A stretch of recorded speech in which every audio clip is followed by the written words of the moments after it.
students, I am CA Harshita Jaswani from HR Institute of Studies. Today we would be starting with a new chapter in SS for Standard 8 student. The name of the chapter is Freedom Movement of 1857C. Okay, chapter number 9.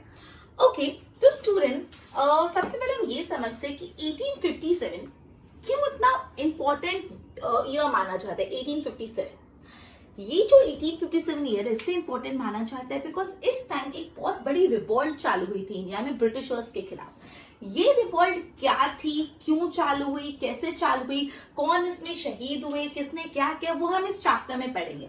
तो ये जो 1857 का revolt था ना, वो beginning था Indian का क्रोध दिखाने का कि बस अब हम नहीं सहन करेंगे, अब हम ब्रिटिश रूल नहीं सहन करेंगे। ये सबसे पहला जो आउटब्रेक हुआ वो 1857 में हुआ। इससे जो 1857 रिवॉल्ट है वो बहुत ज्यादा फेमस है, आपको आपकी हिस्ट्री टेक्स्ट बुक में काफी जगह दिखेगा। सो 1857 रिवॉल्ट है तो आपके माइंड में बहुत ही क्लियर हो जाना चाहिए, एक ऐसा रिवॉल्ट जो इंडिया ने सबसे पहली बार ब्रिटिशर्स को बता दिया था कि बस अब हम आपका ये सप्रेसिव पॉलिसीज नहीं सहन करेंगे, राइट।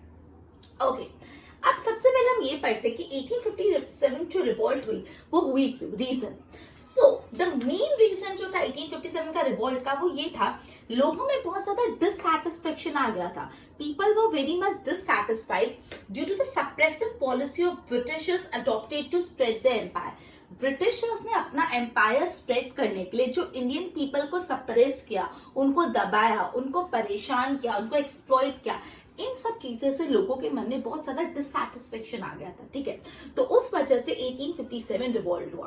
अब हम ये पढ़ते हैं कि लोगों में डिससैटिस्फैक्शन क्यों आया उसको डिटेल में। तो देखो, इसमें सोशल और रिलीजियस रीजन है, इकोनॉमिक रीजन है, पॉलिटिकल रीजन है, मिलिट्री रीजन है एंड इमीडिएट रीजन है, ठीक है। तो बोला है कि भाई ब्रिटिशर्स ने अपना एम्पायर को एक्सपांड करने के लिए बहुत सारे सप्रेसिव पॉलिसीज अडॉप्ट की इंडियंस के लिए, जिससे इंडियन के मन में बहुत ज्यादा डिससैटिस्फैक्शन आ गया और इस वजह से 1857 रिवॉल्ट हुआ। अब हम पढ़ने वाले लोगों के मन में डिससैटिस्फैक्शन क्यों आया, उसके कुछ रीजन।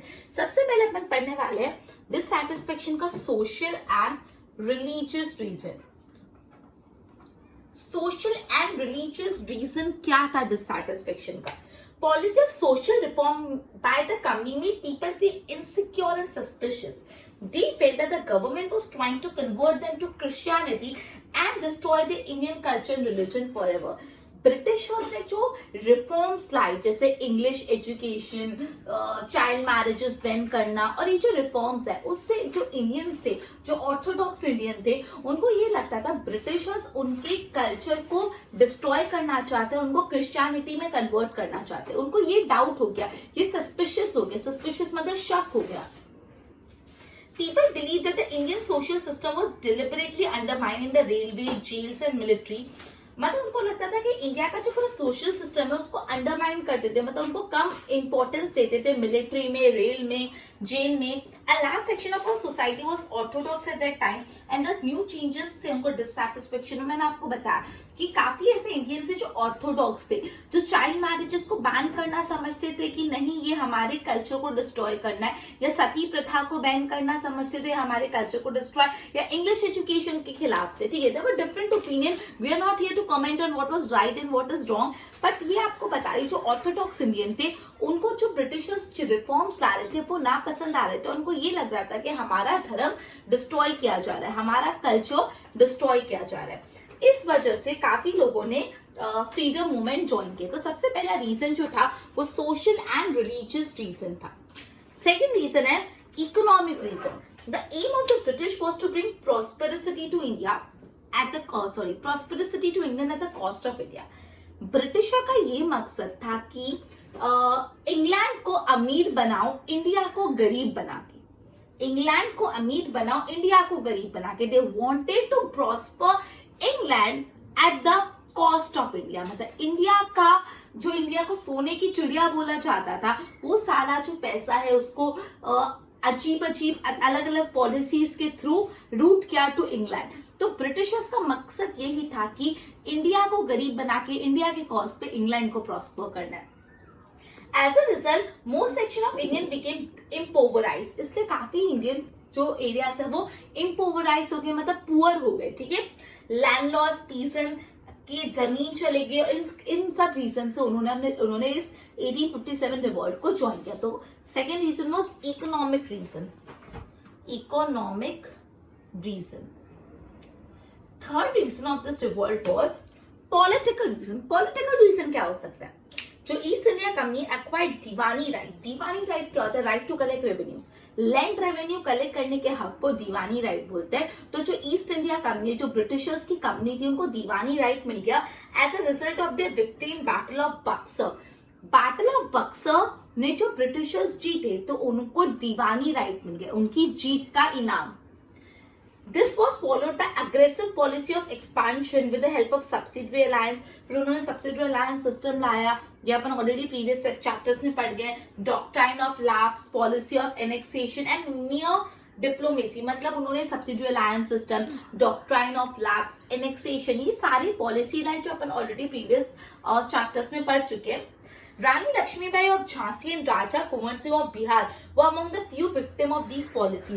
जैसे रानी लक्ष्मीबाई थी झांसी की, उनको डॉक्ट्राइन ऑफ लैप्स लगा क्योंकि उनका मतलब जो उनके हस्बैंड की जब डेथ हुई थी तो कोई भी हायर नहीं था, मेल हायर नहीं था, कोई भी सन नहीं था, तो पूरा का पूरा जो राज्य था झांसी ब्रिटिशर्स को चले जाएगा डॉक्ट्राइन ऑफ लैप्स के तहत। तो जो झांसी की रानी है वो इस चीज का शिकार हुए। राजा कुंवर सिंह बिहार के इनके विक्टिम हुए। तो इस चीज से गुस्से में आके उन्होंने भी रिवॉल्ट ज्वाइन किया एंड लैंडलॉर्ड्स। तो ठीक है, तो हाँ, तो इस वजह से ये पॉलिटिकल रीजन थे जिससे ये रिवॉल्ट चालू हुआ था। Third is political reason. Okay, तो अभी तक अपन ने 3 रीजंस पढ़ने डिससैटिस्फैक्शन का, सोशल और religious reason, economic reason, political reason. Fourth one is military reason. Number of British officers and soldier were less in vast country like India. अब India इतना बड़ा है, ऑब्वियसली ब्रिटिशर्स तो मुट्ठी भर थे खाली, और इंडिया इतना बड़ा था, तो जो ब्रिटिश ऑफिसर्स थे जो मिलिट्री में वो भी बहुत कम थे।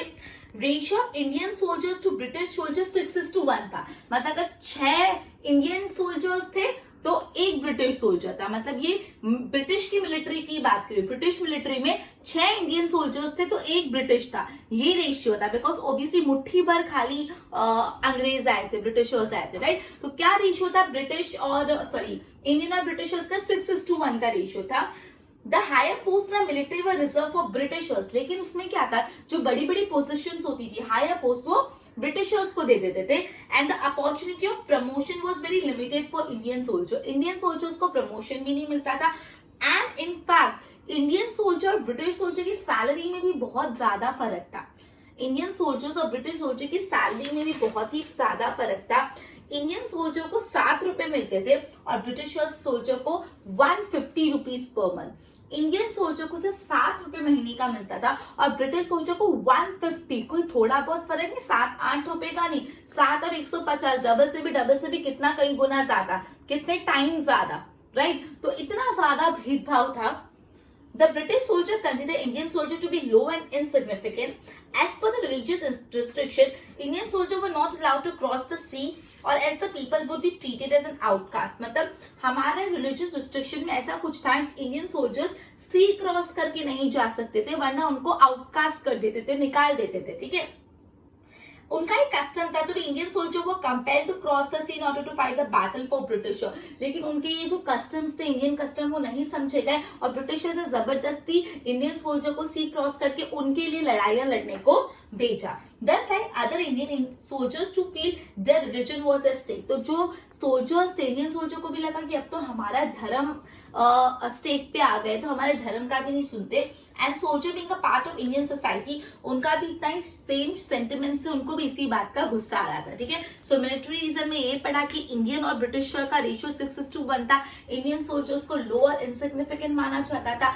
हायर पोस्ट जो थी वो ब्रिटिश सोल्जर्स के लिए थी और जो इंडियन सोल्जर के लिए लोअर पोस्ट। इनफैक्ट प्रमोशन भी नहीं देते थे। सैलरी में बहुत डिफरेंस, इंडियन सोल्जर की सैलरी 7 रुपए प्रति महीना और ब्रिटिश सोल्जर की 150 per month. There was a huge difference. और in fact, as per the tradition of, as per the Indian custom, the people could not cross the sea as they would consider as outcast. But ये custom को भी neglect करके Britishers ने Indian soldier को सी cross करके उनके लिए लड़ाइयां लड़ने भेजा। इन सब चीजों से इंडियन सोल्जर के मन में भी एक गुस्सा, एक सस्पेशन, एक एंगर इमर्ज हुआ और जिससे 1857 रिवॉल्ट को एक मोटिवेशन मिला. ठीक है.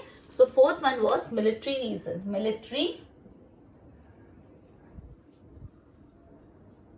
Fifth one immediate reason. There were various reasons for rising anger and discontent among the people towards the British rule. काफी रीजन थे, लेकिन इमीडिएट रीजन मतलब बोलते ना, बहुत कुछ होता रहता है, फिर अचानक से कोई चीज हो जाती है जिससे इंसान का गुस्सा फट जाता है और कुछ दंगा वंगा हो जाता है. ठीक है. मतलब वो एक चीज नहीं होती कभी भी, वो पीछे जो हो रहा है वो सहन कर करके एट द पॉइंट एक टाइम आता है कि वो इंसान बोल देता है, या जो भी मतलब इन शॉर्ट जो भी सिचुएशन होती है. तो इमीडिएट रीजन मतलब उस वक्त क्या हुआ, जो लड़ाई चालू हुई, तो वो इमीडिएट रीजन पड़ता है. अब सुनना बहुत इंटरेस्टिंग है. 1857 जनवरी की बात है. एक नया राइफल आया था जिसका नाम था एनफील्ड राइफल. ये बहुत इंपॉर्टेंट, बहुत इंटरेस्टिंग है, सुनना ध्यान से. जनवरी 1857 में एक नया राइफल आया था, एनफील्ड राइफल. ये इंडियन आर्मी में इंट्रोड्यूस हुआ. The cartridge of this rifle had to be bitten off before being used. ये राइफल का तो जो कार्टेज था, जो अंदर डाल के शूट करते थे, उसको पहले बाइट करना पड़ता था और फिर वो गोली चला सकते थे. अब इसमें प्रॉब्लम क्या है, बाइट करके चला दो. प्रॉब्लम ये थी कि जो कार्टेज था जिसको बाइट करना था, वो काऊ और पिग के मांस से बना हुआ था. ये जो कार्टेज था जिसको बाइट करना था, वो काऊ और पिग के मांस से बना हुआ था. एंड ये चीज अब हिंदू के लिए द बीफ एंड मुस्लिम के लिए पॉर्क दोनों प्रोहिबिटेड है. बीफ मतलब काउ एंड पॉर्क मतलब पिग. जो हिंदूज के लिए cow was prohibited and Muslims के लिए pig, that is pork, was prohibited according to their religion. उनका धर्म ये चीज नहीं अलाउ करता था. हेंस दे फेल्ट कि ब्रिटिशर्स उनको उनके धर्म के खिलाफ काम करवा रहे. The response to their complain in the same regard was not satisfactory. चलो इतना होने के बाद जब इंडियन और ब्रिटिश सोल्जर ने उनसे कंप्लेन की कि ये हमारे धर्म के खिलाफ है, we won't be able to do this, तो भी कोई सुनवाई नहीं की गई. हेंस 19 बटालियन जो था बैरकपुर का was the first to refuse the use of cartilage. उन्होंने मना कर दिया कि हम तो ये कार्टिलेज नहीं यूज करेंगे. एज अ रिजल्ट पूरा जो बैटलियन था, पूरा ग्रुप ऑफ सोल्जर को बैन कर दिया गया. तो ये इमीडिएट रीजन था. बहुत इंटरेस्टिंग था. वापस सुनते हैं. 1857 जनवरी में एक नई राइफल आई. उस राइफल का नाम क्या था, एनफील्ड राइफल. इस एनफील्ड राइफल में ऐसा क्या था, इस एनफील्ड राइफल का जो कार्टेज था ना, वो बाइट करना पड़ता था बिफोर यूजिंग इट. तो बाइट करने में तकलीफ क्या थी, ये थी कि जो कार्टिलेज था वो काउ और पिग के फैट से, मांस से बना हुआ था. और हिंदू के लिए काउ और मुस्लिम्स के लिए पॉर्क, दैट इज पिग, वो उनके धर्म के खिलाफ है. तो वो चीज बाइट करके वो नहीं उस चीज को यूज कर सकते.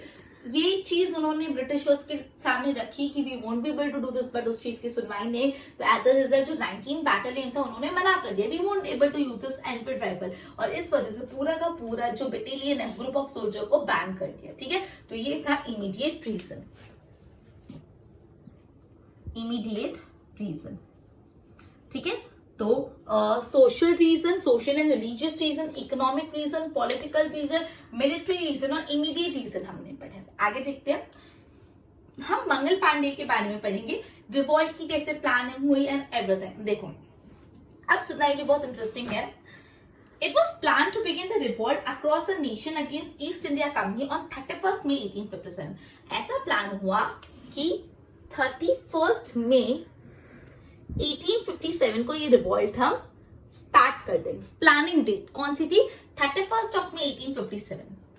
जैसे लीडर्स थे Nana Sahib Peshwa, Bahadur Shah Zafar, Kunwar Singh Nawab of Awadh, and had joined hands with Tatya Tope, an efficient commander, Rango Bapuji, an accomplished planner, Azimullah Khan, a lawyer, and a journalist to lead the revolt. मतलब बेसिकली ये सारे लोग हैं जिन्होंने रिवॉल्ट में मेन रोल किया, पार्टिसिपेशन किया. Lotus and roti were the symbol to join the revolt for civilians and the soldiers respectively. मतलब जो lotus and rotis were the symbol to join the revolt for civilian and soldier. जो civilian जो normal जनता होता है वो, and soldiers मतलब soldiers. ठीक है. तो उनके लिए क्या सिंबल था कि ऑब्वियसली से खुलेआम तो ना बोल सकते हम रिवॉल्ट चालू करने वाले आना है तो आ जाओ, ब्रिटिशर्स भी हैं भाई वहां पे. तो क्या सिंबल यूज किया जाता था, लोटस और रोटी. ठीक है. तो लोटस रूट यूज किया जाता था सिविलियन के लिए, और रोटी जो सिंबल यूज किया जाता था फॉर सोल्जर्स. ठीक है. तो ये याद रखना कि लोटस एंड रोटी, ये दो सिंबल यूज किए जाते थे फॉर सिविलियंस एंड सोल्जर्स, ठीक है। These symbols were circulated across the nation. Bards, Hindu and Muslim, priests, ऑलियास, मैसेंजर, उन्होंने भी अपना पार्ट प्ले किया। ये रिवोल्ट होने वाली है, सबको बताना तो पड़ेगा ना कि हम रिवोल्ट कर रहे हैं, अपने लोगों को, अपने इंडियंस को तो बताना पड़ेगा। तो अलग अलग तरीके से सब ये बात फैलाते थे। Mangal Pandey oppose the use of cartilage greased with the fat of cow and pig. अभी हमने पढ़ा मंगल पांडे भी सोल्जर थे ब्रिटिश आर्मी में, और उन्होंने मना कर दिया कि ये जो कार्टेज है जिसमें काउ और पिग का मांस है, मैं वो नहीं बाइट करके राइफल चलाऊंगा। As a result, the revolt began earlier than the fixed date. अब तकलीफ ही हो गई, मंगल पांडे ने जैसे ये मना किया तो ये जो रिवोल्ट है, प्लानिंग डेट थी 31 में 1857, ये प्लानिंग डेट से पहले ही चालू हो गई रिवोल्ट। मतलब मतलब प्लानिंग से पहले प्री प्लानिंग हो गया, मतलब एकदम अर्ली स्टार्ट हो गया, ठीक है। It disrupted the planning and the objective of revolt could not be achieved. अब तकलीफ ये आई, पूरा प्लान डिस्टर्ब हो गया। प्लान था हम 31 मई से स्टार्ट करेंगे, ब्रिटिशर्स को कुछ पता नहीं कि हम रिवोल्ट करने वाले, लेकिन उससे पहले हो गए तो ब्रिटिश अलर्ट हो गए और हमारी प्लानिंग पूरी तहस नहस हो गई, और ये रिवोल्ट का इतना रिजल्ट हम नहीं अचीव कर पाए। समझा? मंगल पांडे के बारे में पढ़ते हैं। मंगल पांडे एक ब्राह्मण कपल को बॉर्न हुए थे the Nagwa village of UP Uttar Pradesh में। He joined the British Army as a soldier at ₹7 as a salary. उन्होंने ब्रिटिश आर्मी ज्वाइन की ₹7 पर मंथ उनको भी मिलते थे। Indian soldier who had agreed to revolt wanted to wait till 31st May. जो Indian soldiers थे जो बोलते थे चलो ठीक है वो जो ये रिवॉल्ट में पार्टिसिपेट करने वाले थे, उन्होंने बोला 31 मई का इंतजार करते जब हमने प्लान किया। लेकिन जो मंगल पांडे थे, 26 साल के मंगल पांडे, उनको वेट करना ही नहीं था, वो इतने गुस्से में आ गए, उनको वेट करना ही नहीं था। He refused to follow the order of using Enfield rifle and challenged the British officer. उन्होंने बोला मैं नहीं यूज करूंगा ये राइफल, जो करना है वो कर लो, ठीक है। Surgeon major Hussain ordered to arrest him, but Mangal Pandey shot him, ठीक है। तो उन्होंने मना कर दिया मैं ये राइफल नहीं यूज करूंगा। तो इससे जो मेजर हुसैन थे उन्होंने ऑर्डर किया कि भाई मंगल पांडे को अरेस्ट करो, तो मंगल पांडे ने उन पे गोली चला दी, ठीक है। He defeated another British officer too. The Indian soldier refused to arrest Mangal Pandey, being a Brahmin. When he was cornered by British soldier, a bleeding Mangal Pandey was taken to hospital because British wanted to get information about the plan of the revolt from him. अब actually जो Britishers ने मंगल पांडे को shoot किया तो वो चाहते थे मंगल पांडे मरे नहीं, उसको अस्पताल लेके गए। क्यों? क्योंकि वो चाहते थे अगर मंगल पांडे की डेथ हो जाएगी तो जो पूरा रिवोल्ट है 1857, जो पूरी इंफॉर्मेशन है वो निकलवानी थी, तो वो चाहते थे मंगल पांडे नहीं मरे और सारी इंफॉर्मेशन निकाल के फिर उनको मारे। उनको हॉस्पिटल लेके गए ये जानकारी लेने के लिए क्या रिवोल्ट करने वाले ब्रिटिशर्स, मतलब ब्रिटिशर्स उनसे इंफॉर्मेशन लेने चाहते थे। Military court pretend to run a case against Mangal Pandey on 6th April 1857. The entire proceeding was in English. He was sentenced to death at the end, but he did not divulge any information. उनको फांसी की सजा सुना दी गई, लेकिन तो भी उन्होंने कोई भी इंफॉर्मेशन अबाउट रिवोल्ट नहीं निकाली, नहीं डिस्क्लोज की। That's how our patriots were. ऐसे हमारे पेट्रोइट्स थे। उनको 5:30 बजे 8 अप्रैल को फांसी चढ़ा दी गई। एंड दैट्स हाउ वो 1857 रिवोल्ट के सबसे पहले मार्टर बने। वो द फर्स्ट मार्टर, पहले इंसान जो 1857 रिवोल्ट में शहीद हो गए, ठीक है। Who was the first martyr, अगर तुमसे पूछे ये बहुत इंपॉर्टेंट है, फर्स्ट मार्टर कौन थे ऑफ 1857 रिवोल्ट, तो he was Mangal Pandey. Okay, तो ये हमने पढ़ा मंगल पांडे। अब और काफी लीडर्स के बारे में हम पढ़ते हैं, तो लेट अस बिगिन। दूसरे लीडर्स के बारे में हम पढ़ते हैं। सबसे पहले हम दिल्ली और बहादुर शाह जफर के बारे में पढ़ते हैं। Soldier reach Delhi from Meerut in the morning of 11th May. They could capture Delhi with the help of Indian soldier present there. They convinced the 80 years old Mughal Emperor Bahadur Shah Zafar to accept the leadership of revolt. मतलब जो दिल्ली के leader थे बहादुर शाह जफर, जो कितने years के थे, 80 years के थे, उन्होंने बोला आप ये रिवोल्ट की leadership low. This news infused a new life to the revolt और many regions of India, और ये चीज से ये रिवोल्ट में नई जान आ गई, और ये बात सुनके काफी जो रीजन्स है इंडिया के उन्होंने रिवोल्ट को ज्वाइन किया। अब कानपुर और नाना साहिब के बारे में बात करते हैं। Kanpur broke into the revolt. Kanpur में रिवोल्ट कब चालू हुई? 4 जून 1857 को, एंड नाना साहेब पेशवा ने इस चीज की लीडरशिप की। However, they had to surrender to the British following an acute shortage of food and water due to 22-day long siege. मतलब लेकिन अनफॉर्चुनेटली नाना साहब को ब्रिटिशर्स के सामने सरेंडर करना पड़ा बिकॉज उनके पास खाने पीने की पूरी शॉर्टेज हो गई थी 22 लॉन्ग डेज का सीज करने के बाद. ठीक है, अब कुंवर सिंह के बारे में पढ़ते हैं. इनकी भी काफी इंटरेस्टिंग कहानी है, सुनना. पटना एंड जगदीशपुर वो the main centre of revolt इन बिहार. बिहार में दो मेन सेंटर जहाँ पे रिवॉल्ट हुआ था वो था पटना एंड जगदीशपुर. कुंवर सिंह 70 साल का 70 ईयर के ओल्ड लैंडलॉर्ड थे. Was the leader of the revolt. He fought bravely against the britisher. During the battle he got shot in his arm. एक लड़ाई में उनकी आर्म पे गोली चल गई. To stop the poison from spreading into his body, chopped off his hand from the elbow and offered it to river Ganga. उनके यहाँ पे गोली लग गई तो वो नहीं चाहते थे कि वो गोली का जहर उनकी बॉडी में फैल गया, तो उन्होंने अपना हाथ काट के गंगा रिवर में फेंक दिया. He freed Jagdishpur from the British control before he died. वो मरे उनसे पहले उन्होंने पूरे जगदीशपुर को ब्रिटिश कंट्रोल से फ्री करवाया.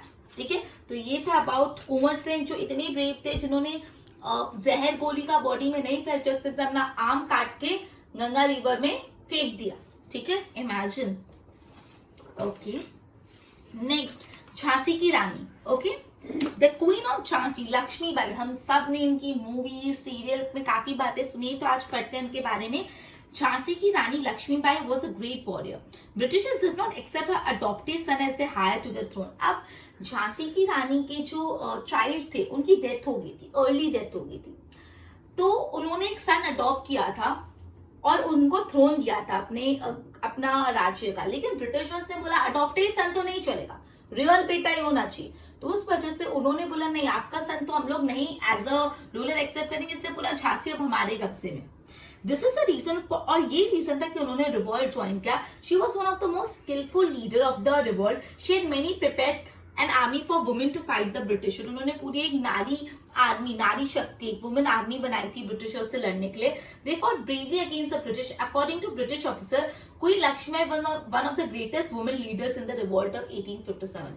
एक ब्रिटिश ऑफिसर ने खुद बोला कि रानी लक्ष्मीबाई 1857 रिवॉल्ट की एक सबसे इंपॉर्टेंट वुमेन लीडर थी. ठीक है, ओके, नेक्स्ट पढ़ते हैं अपन तात्या टोप के बारे में. नाना साहेब पेशवा हैड मेड तात्या टोप the commander of the army at Kanpur. नाना साहेब पेशवा के बारे में अपन ने पढ़ा. नाना साहेब पेशवा कानपुर के जो थे, उन्होंने तात्या टोप को अपनी आर्मी का कमांडर बनाया था. Soon he became his trusted commander. He skillfully fought to free Kanpur, playing a role of commander. मतलब तात्या टोप ने बहुत skillfully कमांडर का काम किया और कानपुर को फ्री करवाया. Kanpur playing the role of commander for the next 2 years he played a major role in revolt across the country. No one of his time had fought as many as he did. Tatya Tope ने जितनी लड़ाई लड़ी होती है, लड़ाई किसी ने नहीं लड़ी होगी. Soldiers from different parts of the India had joined revolt from North India, Bareilly, Banaras, Allahabad, Azamgarh, Ajmer, Nasirabad, Abu, Gwalior, Indore, हर जगह से लोग आ गए रिवॉल्ट को ज्वाइन करने के लिए. अब अपन पढ़ते हैं ये रिवॉल्ट गुजरात में कैसी चली. ये रिवॉल्ट का गुजरात में क्या असर हुआ. तो the 7th Battalion of the British Army broke in revolt in Ahmedabad, Gujarat in June 1857. मतलब गुजरात में जो 7th बटालियन था, 7th बटालियन जो आर्मी का था, वहां पे अहमदाबाद में उन्होंने रिवॉल्ट चालू की इन जून 1857. जून 1857 में जो 7th बटालियन था उन्होंने रिवॉल्ट चालू की. हावेवर उसको रोक दिया गया, हॉल्ट कर दिया. Daud, Jaud and Godra of the Punchman witnessed a skirmish with the British army. Soldiers could capture government offices with the help of native but were soon defeated. The नायकादास of Panchmal continued the revolt for almost a year. जो पंचमहल के नायकादास थे उन्होंने ये revolt को almost 1 साल तक continue किया. Garbat Das Patel the headman of Anand in the Kheda district. Kheda district के जो हेडमैन थे Garbat Das Patel collected 2000 volunteer of कोलियन नायकादास कम्युनिटी. ये रिवॉल्ट को ज्वाइन करने के लिए 2000 वॉलंटियर्स उन्होंने इकट्ठा किए.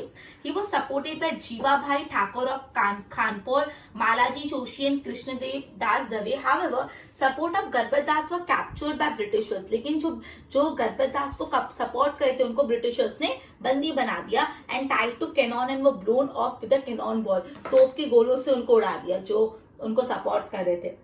गलबतास वाज एक्साइल और उनको अंडमान भेज दिया, जब तक वो मरे उनको अंडमान ही भेज दिया. People of Chandu village, which is 16 miles away from Idar, accepted the leadership of Nathaji and Yamaji and joined the revolt.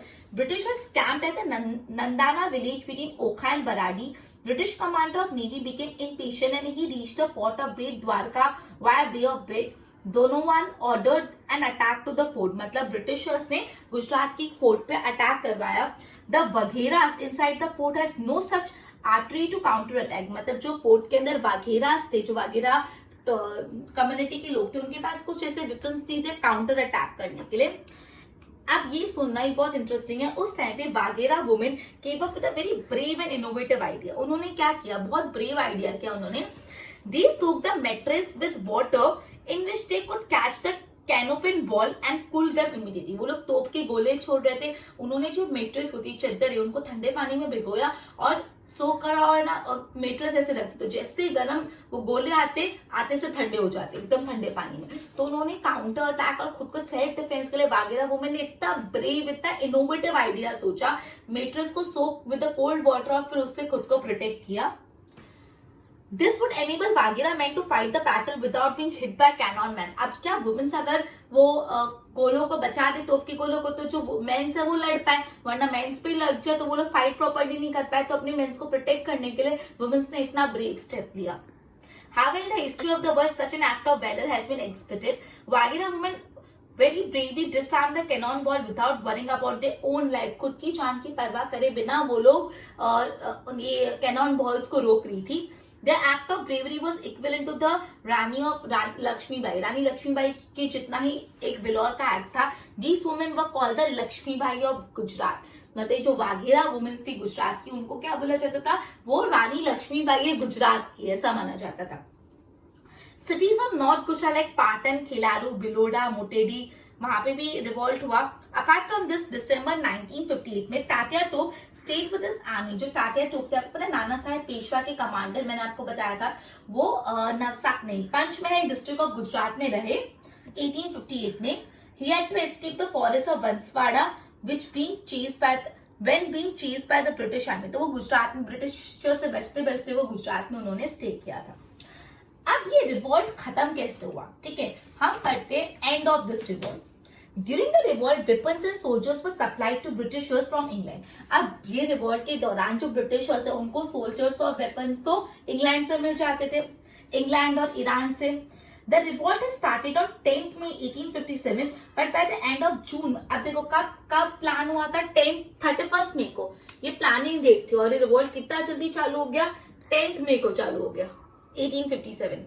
अब जब तक जून आया ना, British were able to regain control on Banaras and Allahabad. मतलब मई में चालू है, जून तक तो वापस उन्होंने अपना ब्रिटिशर्स ने कंट्रोल कर लिया. Kanpur was recaptured bye the end of July में वापस कानपुर को रिकैप्चर कर लिया. दिल्ली को सितंबर में कर लिया. बहादुर शाह जफर एंड क्वीन बेगम जिनात महल को इम्प्रिजन करके उनको रंगून भेज दिया, द कैपिटल ऑफ बर्मा. और थोड़े साल बाद वहां पे वो मर गए. उनके 3 सन्स, उनके 3 बेटों का मर्डर कर दिया. लखनऊ को भी वापस मार्च में रिकैप्चर कर लिया. Jhansi fell because of the treachery of one of the courtiers of Jhansi. Jhansi के एक दरबारी ने चीटिंग की, उन्होंने वो धोखाधड़ी करके उसको भी खराब कर दिया. As a result Lakshmibai escape towards Kalpi where she died while fighting a battle with the British troop. तो रानी लक्ष्मीबाई भी कालपी के यहाँ चले गए और उस टाइम भी ब्रिटिशर से लड़ते लड़ते उनकी भी डेथ हो गई. Nana Sahib Peshwa escape to Nepal after the final defeat. Nana Sahib Peshwa भी नेपाल चले गए. It is believed that he lived in the शुवौर village of Bhavnagar district of Gujarat where he believed to have died. अब ऐसा माना जाता है कि कुछ ऑफिशियल रिकॉर्ड नहीं, लेकिन वो भावनगर डिस्ट्रिक्ट ऑफ गुजरात के गांव में रहे थे और फिर उनकी 1902 में वहां पे डेथ हो गई. It is said that Tatya टोप, जो तात्या टोप गुजरात के पंचमहल में रहे थे, was captured due to the betrayal of one of his allies. मतलब तात्या टोप को भी पकड़ लिया गया क्योंकि उनके कोई एलाइज ने उनको धोखाधड़ी कर ली. अकॉर्डिंग टू ऑफिशियल डॉक्यूमेंट ऐसा बोला जाता है तात्या टोप was hanged on 18 अप्रैल 1859. ऐसा माना जाता है कि तात्या टोप को फांसी चढ़ा दी गई थी 1859 में. However, ऐसा कोई as per the other source we could come to know that Tatya टोप had managed to escape and someone else was hanged in his place. मतलब गवर्नमेंट रिकॉर्ड ऐसा बोलता है कि तात्या टोप को 18 अप्रैल 1859 में फांसी चढ़ा दी थी, लेकिन काफी जगह ऐसा लिखा हुआ है कि टाटा टोप बच के निकल गए थे और ब्रिटिशर्स ने गलती से टाटा टोप के बदले किसी और को फांसी चढ़ा दी गई थी। अब ऐसा माना जाता है। It is believed that he spent the last year of his life in Navsari, मतलब जो उनकी लास्ट ईयर ऑफ लाइफ उन्हें गुजरात नवसारी में निकाले, ऐसा माना जाता है अबाउट टाटा टोप। ठीक है, सो इतनी सारी प्रॉब्लम्स हुई, रिवॉल्ट बहुत ज्यादा जल्दी चालू हो गया, एवरीवन वाज नॉट प्रिपेयर्ड, अपने पास वेपन्स नहीं थे, इस वजह से रिवॉल्ट बहुत ही अपना जो डिजायर्ड रिजल्ट था वो अचीव नहीं कर पाया और खत्म हो गया। ओके, देखो थिंग्स टू नो में एक पॉइंट देख लेते हैं। Samau is a village in Mansa taluka in Gandhinagar district. At tombstone they stand the primary school as an epitaph that reached 28। Okay ना, अब है सबसे इंपॉर्टेंट एक आंसर जो लास्ट स्टेप है, जो इज क्वाइट इंपॉर्टेंट कि 1857 रिवॉल्ट फेल हुआ क्यों। रीजन हमको बताने 1857 रिवॉल्ट के फेलियर के 7 रीजन है, ध्यान से सुनना, थोड़े तो आपको पता ही होंगे। पहला, रिबेल लैक कोऑर्डिनेशन, जो रिबेल्स जो लड़ाई लड़ रहे थे ना उसमें कोऑर्डिनेशन नहीं था कि भाई हाँ हमको ऐसे ऐसे करना, सब अपना अपना अपना अपना देख लो ऐसा। There were absence of centralised leadership, एक लीडर नहीं था जो सब मैनेज कर रहे हैं, सब अपना इंडिविजुअल खेल रहे थे। There were no provision of reinforcement of men, money, ammunition, हथियार, men, money, सब कहां से आएगा, कुछ प्लान नहीं था। दूसरा, outbreak of the revolt happened way before it was planned, planning से काफी जल्दी हो गया, एज अ रिजल्ट पूरा का प्लानिंग डिस्टर्ब हो गया, ब्रिटिशर्स तो अलर्ट हो गया ना कि भाई इन लोगों ने तो कुछ प्लान करके रखा है। Third, revolt remained concentrated largely in North India. Many social reform refrained directly or indirectly from joining the revolt. This proved कि intellectual class did not support the revolt. मतलब ये revolt mainly North India में था, काफी लोगों ने, काफी Indians ने, काफी इंटेलेक्चुअल इंडियन ने रिवॉल्ट को सपोर्ट नहीं किया। India is a country known for religious diversity in language, food habit and dressing. Before British rule, people were ruled by regional dynasty. British India में आते तब हर राजा अपने अपने डायनेस्टी को रूल करता था। एज अ रिजल्ट जो नेशनलिज्म की सेंटिमेंट्स है, बिलोंगिंगनेस के सेंटिमेंट है, वो डेवलप ही नहीं हुए थे। मतलब हर राजा को खुद का राज्य, खुद की प्रजा, India as a whole nation वाली भावना कभी आई नहीं। ठीक है, तो ये भी एक रीजन था। हर जो रिबेलियन था वो खुद की टेरिटरी के लिए लड़ रहा था, इंडिया के लिए नहीं लड़ रहा था as a whole. Many leaders either sided with the British or remained passive at the time of revolt. काफी तो ऐसे थे जिन्होंने ब्रिटिशर्स का सपोर्ट किया, इंडियंस ने भी, और काफी ऐसे थे जो एकदम पैसिव रहे कि ना इधर ना उधर, जो हो रहा है देखते रहो। ठीक है, Sikhs and the Gurkhas fought by the side of British, which proved to be a major disadvantage of rebel. जो सिख थे, जो गुरखास थे, वो तो ब्रिटिशर्स के साथ लड़ रहे थे, मतलब ब्रिटिशर्स के साथ मिलकर इंडियन से लड़ रहे थे, जो बहुत बड़ा डिसएडवांटेज था। British has a superior army, obviously Britishers की आर्मी अच्छी, उनके वेपन्स अच्छे, उनके मिलिट्री कमांडर्स अच्छे थे। All the leaders were fighting for regaining their power or territory lost to the Britishers. They were not fighting for the freedom of nation. मैंने आपको बताया, जो भी रिबेलियन लड़ भी रहे थे ना, वो अपनी टेरिटरी के लिए लड़ रहे थे, पूरे इंडिया के लिए नहीं लड़ रहे थे। तो ये सारी वजह थी कि 1857 revolt was a failure. Clear, ये आपको लॉन्ग आंसर में आएगा। Okay, next last topic, effect and consequences. ये भी एक आंसर आपके एग्जाम में है। Revolt was not successful against the Britisher, लेकिन इससे क्या चीज हुई, इसका इफेक्ट क्या है। Company rule came to an end in India and India came under the rule of crown. Company का रूल, जो East India company, britisher rule नहीं, ईस्ट इंडिया कंपनी का रूल खत्म हो गया एंड पूरा का पूरा कंट्री क्राउन रूल में आ गया। Interference of internal affairs of the princely state of India was stop. Britishers जो हर स्टेट के इंटरनल मैटर में इंटरफियर कर लेते, वो रोक दिया उन्होंने। British government is compared to change its policy towards India. British government forcefully, मतलब उनको ये रियलाइज हो गया अब हमको थोड़ी बहुत पॉलिसी में चेंज लाने पड़ेंगे। जो इंडियन सोल्जर की सैलरी और उनकी फैसिलिटी बढ़ा दी गई। And revolt help in feeling invoking a feeling of nationalism. इससे लोगों में जो नेशनलिज्म का भाव नहीं था वो उत्पन्न हो गया। तो ये 5 नहीं 4-5 असर थे। ईस्ट इंडिया कंपनी का रूल खत्म होकर क्राउन रूल आ गया। जो इंटरनल मैटर्स में ब्रिटिशर्स इंटरफियर करते थे वो खत्म हो गया। ब्रिटिशर्स ने अपनी पॉलिसी चेंज की, ब्रिटिशर्स ने इंडियन सोल्जर की सैलरी बढ़ा दी और इससे एक फीलिंग ऑफ नेशनलिज्म भी इन्वोक हुआ अमॉन्ग इंडियंस। ओके, तो ये था 1857 रिवॉल्ट। सबसे पहले ये हुआ क्यों, इसके हमने 4-5 रीजंस पढ़े। फिर सबसे पहले जो मारते थे मंगल पांडे, उनके बारे में हमने पढ़ा।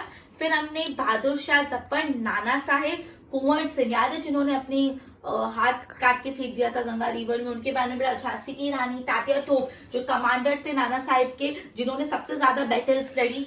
फिर गुजरात में वघेरा वुमेन्स, जिन्होंने बहुत जो जिनको गुजरात की झांसी की रानी बोला जाता है, वो अपन ने पढ़ा। Just give me a minute.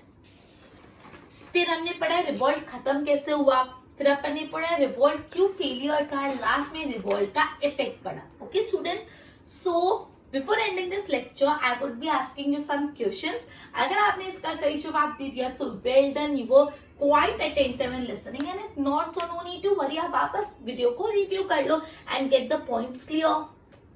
Late us begin.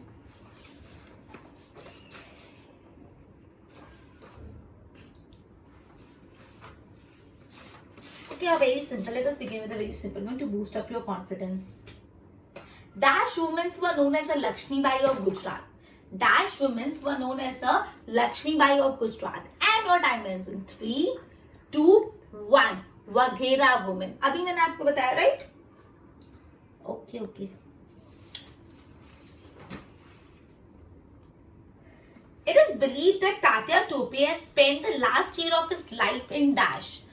It is believed that Tatya Tope has spent last year of life in Dash. मतलब कहाँ पे उन्होंने अपने जीवन के अंतिम समय व्यतीत किए। And your time ends in 3, 2, 1. अरे अपना नवसारी में, ठीक है? चलो next.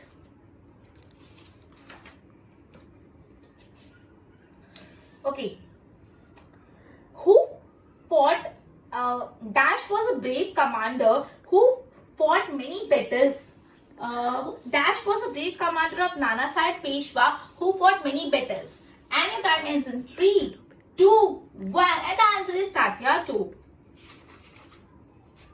A very simple one. Who was the first martyr of 1857 revolt? And your time ends in 3, 2, 1. This Mangal Pandey. Well done. Okay. And one more, a very simple one. What was the pay of British soldiers and Indian soldier in British Army?